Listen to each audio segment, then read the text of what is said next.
नमस्कार विद्यार्थी मित्रांनो, आजच्या व्हिडिओमध्ये इयत्ता 10वी गणित भाग 2 मार्च 2025 झालेली ही सरावाची प्रश्नपत्रिका आपण सोडवित आहोत. या ठिकाणी प्रश्न दुसरा बी त्यातले 2 उपप्रश्न आपण सोडलेले आहेत. त्यामध्ये 5 असतात, 4 सोडवायचे असतात, प्रत्येकी 2 गुण 8 गुणांचा प्रश्न आहे. त्यातलं तिसरं आहे, खाली दिलेल्या आकृतीत केंद्र डी असलेले वर्तुळ कोन ACBच्या बाजूंना बिंदू ए आणि बी मध्ये स्पर्श करते. जर कोन ACB 52 अंश असेल तर ADCचे माप काढा. या ठिकाणी ही वर्तुळाची त्रिज्या आहे, AC स्पर्शिका आहे, DA वर्तुळाची स्पर्शिका AC, DA वर्तुळाची त्रिज्या या वर्तुळाच्या AC या स्पर्शिकाला लंब असते, म्हणजे DAC हा 90 मापाचा कोन आहे. त्याच पद्धतीनं DB ही त्रिज्या BC या स्पर्शिकेला लंब आहे. त्रिज्या स्पर्शिका प्रमेयानुसार DBC 90 मापाचा आहे. A जवळचा 90, B जवळचा 90. चौकोन ADBC चौकोनाच्या 4 कोणांच्या मापांची बेरीज 180 अंश असते. A आणि B या ठिकाणी 90 90 180 झाले. C आणि D सुद्धा 180, दोघांची बेरीज. त्यातला ACB 52 आहे.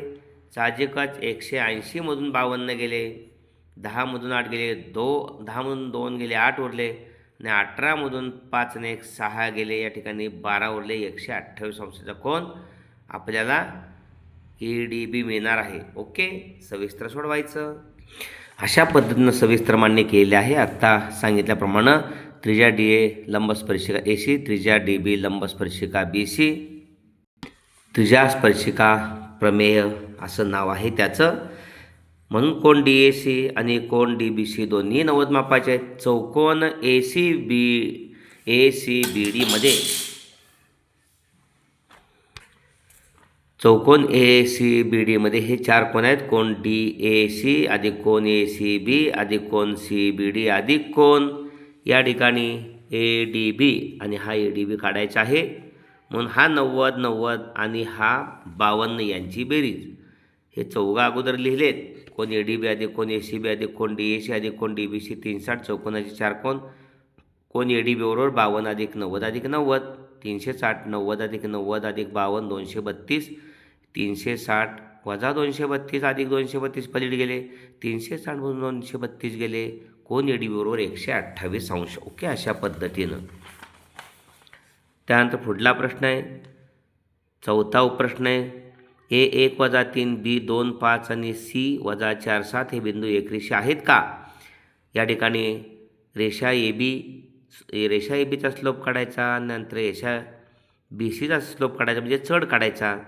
आणि दोघांचे चढ समान आले तर एकरेषी असतात. पाहूया. अंतराचं सूत्र इथं वापरता येतं, परंतु अंतराच्या सूत्राला बराच वेळ लागतो. A1 वजा 3 आणि B2 वजा 5 याला आपण x1 y1 आणि 2 वजा 5ला x2 y2 समजलं. मग रेषा ABचा चढ बरोबर y2 वजा y1 भागिले x2 वजा x1. y2 वजा y1 या ठिकाणी वजा 5 वजा वजा अधिक वजा 5 अधिक 3. ओके, पहिले आपण वजा चिन्ह आणि वजा 3 असं लिहूया. x2 या ठिकाणी 2 आहे, वजा सूत्रातलं वजा x1 1 आहे. ओके, वजा 5 हे वजा आणि आतलं वजा वजा अधिक 3 भागिले 2 गेला 1. त्यामुळे वजा 5 अधिक 3 भागिले 2 वजा 5 अधिक 3 वजा 2. हा रेषा ABचा चढ मिळाला.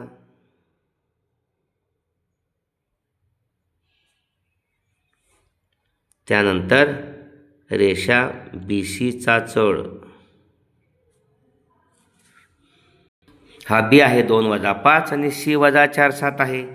y2 वजा y1 7 वजा कंसात वजा 5 7 वजा कंसात वजा 5 भागिले x2 वजा x1 वजा 4 वजा 2 वजा 4 वजा 2 7 वजा वजा अधिक 5 भागिले वजा 4 वजा 2 वजा 6 7 5 12 भागिले वजा 6 बरोबर वजा 2.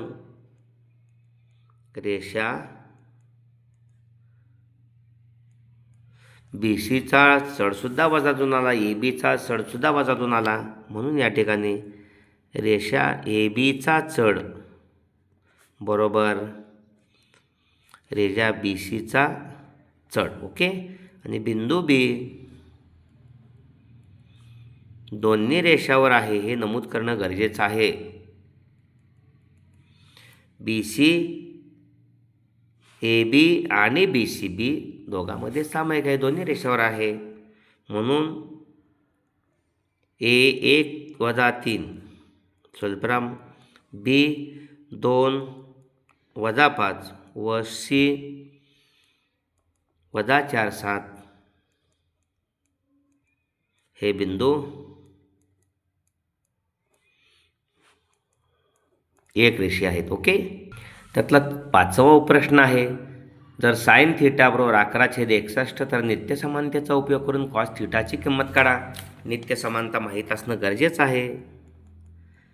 नित्य समानता साइन वर्ग थिटा अधिक कॉस वर्ग थिटा बरोबर 1.